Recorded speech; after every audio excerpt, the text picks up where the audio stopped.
أعوذ بالله من الشيطان الرجيم بسم الله الرحمن الرحيم ورفعنا لك ذکرک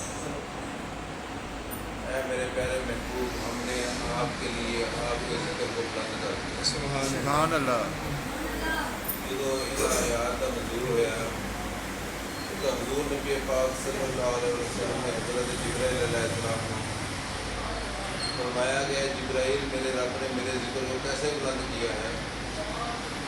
جبرائیل علیہ السلام نے آپ سے عرض کی یا رسول اللہ صلی اللہ اللہ تعالیٰ فرماتا ہے کہ ہم نے اپنے ذکر کو ہی آپ کا ذکر بنا لیا، علیہ یعنی کہ جس نے آپ کا ذکر کیا وہ اس نے ہمارا ہی ذکر کیا، اور ہم نے جو ذکر کیا وہ آپ ہی کا ذکر کیا۔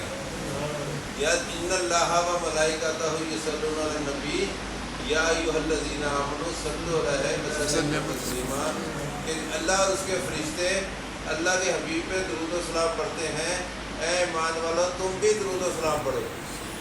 اللہ اور اس کے فرشتے اپنے حبیب پہ درود پاک بھیجتے ہیں نبی اکرم وہاں پہ، اور تم بھی درود و سلام پڑھو نہایت ادب کے ساتھ۔ سبحان اللہ تو اللہ نے تو یہ اپنا ذکر بنایا ہوا، اپنا وظیفہ بنایا ہوا ہے، تو ہمیں بھی حکم دے دیا کہ تم بھی پڑھو۔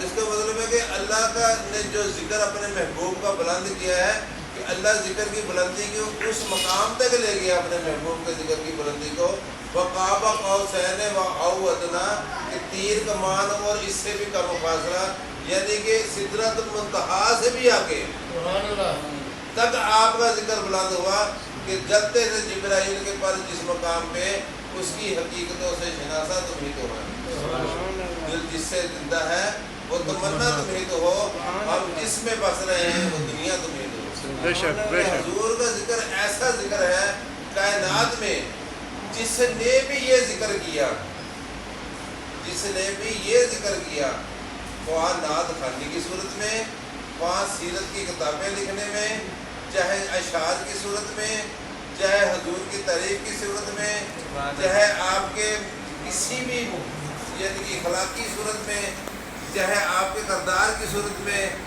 جس نے بھی یہ ذکر کیا اللہ تعالیٰ کی ذات نے اس کو بھی بلند کر دیا۔ یہ وہ ذکر ہے، یعنی کہ یہ اکیلا حضور ہی کا ذکر بلند نہیں ہے، جس نے حضور کا ذکر کیا وہ بھی بلند ہوتا ہے۔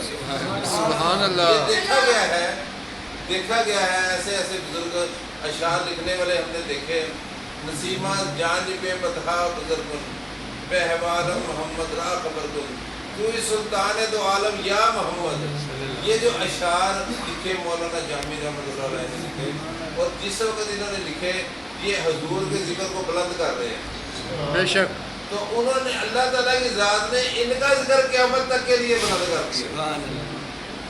حضرت جس وقت حضرت عبد الرحمن جامی رحمۃ اللہ علیہ حضور کی بارگاہ میں حاضر ہوتے ہیں تو حضور وقت کے گورنر کو حکم دیتے ہیں یہ جامی میرے پاس آ رہا ہے، اس حالت میں اس کو میرے پاس آنے نہ دینا۔ روک دیا جاتا ہے، مدینہ شریف کے دروازے پہ روک دیا جاتا ہے کہ آپ کو اجازت نہیں ہے۔ پھر وہ پالکی کے اندر بیٹھ کے جانے لگے، پھر روک دیا گیا کہ اس کو آنے نہ دینا، گورنر کے تھرو حضور نے خبر دی۔ پھر رک گئے، پھر تیسری مرتبہ بھیڑ بکریاں جا رہی تھی، شام کا وقت تھا، اندھیرا ہو رہا تھا، تو آپ چرواہے کے ساتھ اس حالت میں جانے لگے بھیڑوں کی حالت میں، تو پھر روک دیا گیا۔ حضور نے فرمایا یہ جامی میرے پاس آ رہا ہے، اس کو آنے نہ دینا۔ تو گورنر نے عرض کی یا رسول اللہ یہ آپ کا اتنا عاشق ہے، یہ اتنا عاشق ہے، تو اگر یہ آپ کے پاس آ بھی جائے تو وہ حق تو نہیں ہے۔ آپ نے فرمایا یہ میرا اتنا عاشق ہے کہ اگر یہ میری قبر پہ آ گیا تو مجھے شریعت توڑنی پڑے گی، قبر میں سے نکل کے اس کا استقبال کرنا۔ اللہ اکبر تم اسے کہہ دو، آپ نے فرمایا گورنر کے تم اسے کہہ دو کہ کیا اسے ہر شے میں میرا جلوہ نظر نہیں آتا؟ تو جس وقت یہ کہنا تھا تو اسی وقت وہ حضرت مولانا جامی رحمۃ اللہ علیہ کی آنکھیں روشن ہوئیں۔ تو جب آنکھیں روشن ہوئیں تو انہوں نے یہ جو اشعار ہم لکھتے ہیں نا، کیا شان احمدی کا چمن میں ضرور ہے، ہر گل میں ہر شجر میں محمد کا نور ہے، تو پھر ہر طرف حضور ہی کا نظارہ ہوا۔ سبحان اللہ خدا اگر دل فطرت شناس دے تجھ کو سکوت لانا گل سے کلام پیدا کر۔ اسی طرح حضرت شیخ سعدی رحمۃ اللہ علیہ ان کا ذکر بہت ادب سے لیا جاتا ہے، ان کو محبت سے لیا جاتا ہے.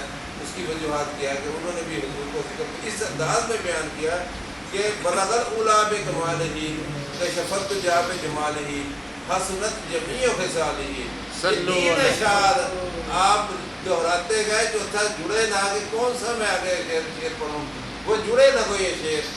تو اللہ تعالیٰ کی ذات نے حضور نبی کریم صلی اللہ علیہ وسلم کی ذات گرامی نے انہیں اپنے خواب میں زیارت کروائی اور آپ نے فرمایا پڑھو شیخ ساتھی صلو علیہ وآلہ. سبحان اللہ. ذکر حضور کا بلند کرنے والے شیخ ساتھی قیامت تک کے لیے شیخ ساتھی کے ان اشعار کو بلندی حاصل ہوئی اور ان اشعار سے شیخ ساتھی کو بھی بلندی حاصل ہوئی. کیا بات. اسی طرح حضرت امام بوصیری، امام وہ کیا نام ہے قصیدہ بردہ شریف والے امام بوصیری رحمۃ اللہ علیہ، ان کی بھی ذات دیکھیں. وہ لکھا کرتے تھے اشعار. کن کے بارے میں اشعار لکھتے تھے؟ وہ بادشاہوں کی مدح لکھا کرتے تھے.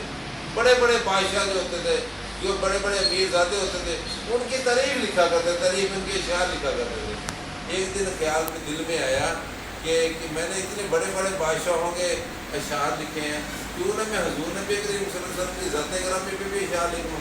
سبحان اللہ. تو اس وقت ان کو بیماری لاحق ہوئی، ان کو فالج ہو گیا، مگر وہ اشعار حضور کی محبت میں لکھتے رہے، جسے ہم مولا صلی وسلم دائما ابدا علی حبیبی کا خیر خلق کلہم محمد سید الکونین وساقنی.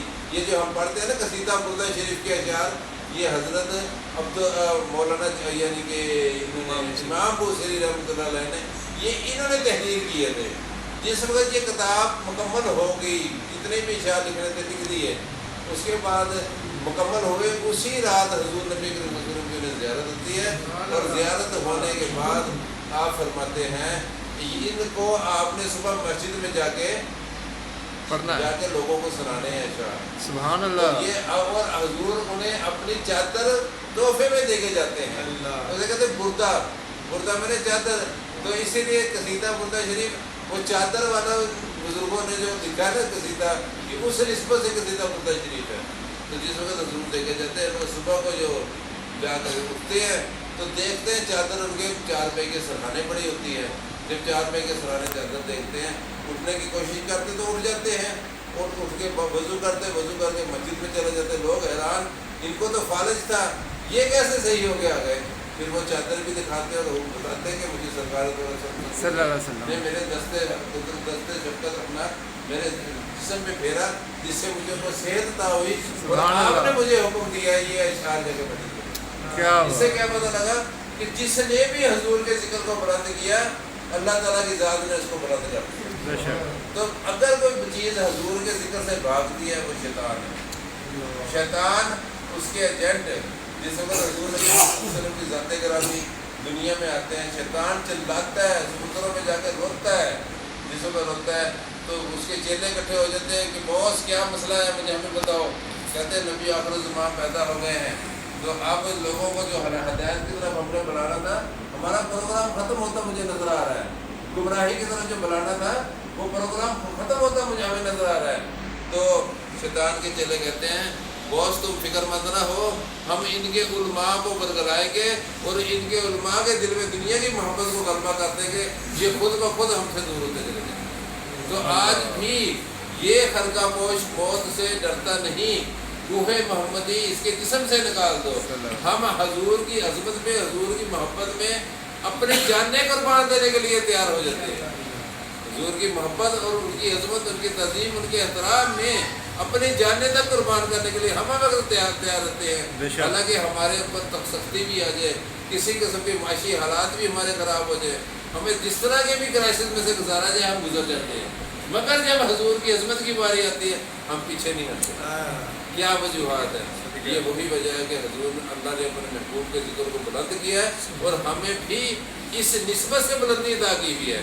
منافقین بھی ہمارے اندر ہوتے ہیں، منافقین بھی ہوتے ہیں جو بہانے تلاش کرتے ہیں کہ کسی طریقے سے حضور کی عظمت کو کم کیا جائے، کسی طریقے سے حضور نبی کریم صلی اللہ علیہ وسلم کی ذات گرامی کے بارے میں ایسی باتیں پیدا کی جائے کہ حضور تو بے اختیار نبی تھے، حضور تو علم غیب نہ جاننے والے نبی تھے.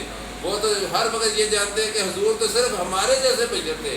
حالانکہ مجھے یہ بتاؤ شیر اور شیر دونوں لکھنے میں ایک ہیں مگر دونوں میں فرق ہے. شیر وہ ہوتا ہے جس کو تم پیتے ہو, شیر وہ ہوتا ہے جو تمہیں کھاتا ہے. اللہ سمجھے نا. دونوں بھیڑوں نے ایک دیکھنے میں دو بھیڑیں ایک جیسی نظر آتی ہے مگر ایک سے شہد بنتا ہے, ایک سے ڈنگ بنتا ہے, زہر بنتا ہے. دونوں ایک جیسی ہیں مگر دونوں میں فرق ہے. اسی طرح دونوں ہرنیں ایک ہی جگہ سے چرتی ہیں. ایک سے کستوری نکلتی ہے, ایک سے صرف مگنے نکلتی ہے. دونوں میں فرق ہے. جب اللہ تعالیٰ کی ذات نے ظلمت اور نور والوں کو علیحدہ علیحدہ رکھا ہے, احسن تقویم اور اسفل سافلین والوں کو علیحدہ علیحدہ رکھا ہے, اور حزب شیطان کو, حزب اللہ کو علیحدہ علیحدہ رکھا ہے, تو سب میں تو فرق اللہ نے رکھ دیا ہے. ایک شاگرد استاد کے برابر نہیں ہو سکتا, ایک بیٹا اپنے باپ کے برابر نہیں ہو سکتا. تو ہم کیسے کہہ دیتے ہیں کہ حضور ہمارے جیسے تھے؟ اللہ اپنے باپ کو نہیں کہہ سکتے تو میرے جیسا ہے, تو ہم حضور کو کہتے ہیں نعوذ باللہ. یہ مقصد یہ ہے کہ آپ لوگوں کے دلوں میں سے حضور کی عظمت, حضور کی اہمیت کو ختم کیا جائے. اور یہ میں دیکھتا ہوں فیس بک پہ آئے دن توحیدی ٹولہ, توحید کے نام پہ وہ بہانے بنا رہے ہوتے ہیں حضور کے مقام کو کم کرنے کے لیے. حالانکہ منافقین حضور کے اندر رہتے تھے, منافقین حضور کے اندر رہتے تھے. تو جس وقت یہ آیت نازل ہوئی کہ ان اللہ لا یطلعکم, اللہ تعالیٰ نہیں مطلع کرتا کسی کو, ان الغیبی, غیب پر, ولیکن یجتبی, اور لیکن متنبع کر دیتا ہے, من رسلہ, اپنے رسولوں میں سے من یشاء, جسے چاہتا ہے. سبحان اللہ. جس وقت یہ آیت نازل ہوئی اللہ تعالیٰ جسے چاہتا ہے اپنے رسولوں میں سے اس کو غیب عطا کر دیتا ہے. تو منافق کہتے ہیں ہم تو حضور کے اندر ہی بیٹھے ہیں, انہیں ہماری تو خبر کوئی نہیں ہے. تو حضور فرماتے ہیں کہ کون ہے میرے علم پہ اعتراض کرنے والا. حضور تو خود فرماتے ہیں کون ہے میرے علم پہ اعتراض کرنے والا. تو یہ کیا چکر ہے, ہم ان کے اندر بیٹھے, حضور کو پتہ نہیں ہے. تو پھر حضور نبی کریم صلی اللہ علیہ وسلم کو حکم ہوتا ہے کہ ان کو نکالو اپنی صحبت میں سے. آپ کہتے ہیں اٹھ فلاں بن فلاں, وہ فوری طور پہ صحابہ آتے ہیں, اس کو کہتے ہیں چل نکل باہر, اپنی محفل میں سے نکال دیتے ہیں. اللہ اکبر. حضور رحمت للعالمین ہے مگر اللہ کا حکم ہے تیری رحمت للعالمینی اپنی جگہ پر, میری محبت کی جو ہے وہ ادا اپنی جگہ. میں تجھ سے بغض رکھنے والوں کو ہدایت نہیں دوں گا. سبحان اللہ اللہ. اکبر. بے شک ہدایت انہیں کے لیے جو حضور سے محبت کریں گے, جو حضور کی غلامی اختیار کریں گے, جو ان کے نقش قدم پہ چلیں گے, ان کا ادب کریں گے, ان کی تعظیم کریں گے, ان کی قدر کو جانیں گے. آج لے ان کی پناہ, آج مدد مانگ ان سے, کرنا مانیں گے اگر تو قیامت کو اگر مان گے. سبحان اللہ. آج اگر ہم حضور کو نہیں پہچانتے, آپ کو پتہ ہے قبر میں 4 سوال ہونے, من رکھو گا یہ کس کے لیے, یہ عوام الناس کے لیے ہے. اس میں مشرکین بھی ہے, کافرین بھی ہے, یہودی بھی ہے, نصرانی بھی ہے, سارے اس میں شامل ہیں. دوسرا سوال من دین ہوگا, اس میں دیندار لوگ ہیں, یعنی کہ یہودی, نصرانی اور مسلمان ہیں. تو تیسرا جو سوال ہے من نبی ہوگا, تو اس میں وہ پتہ لگے گا کس نبی کے یہ امتی ہیں. سمجھے نا. پھر یہ تینوں سوال کے جواب بڑا خوش ہو کے دے دے گا. پھر اگلا پروگرام آئے گا کہ اس شخصیت کے بارے میں تم کیا جانتے ہو.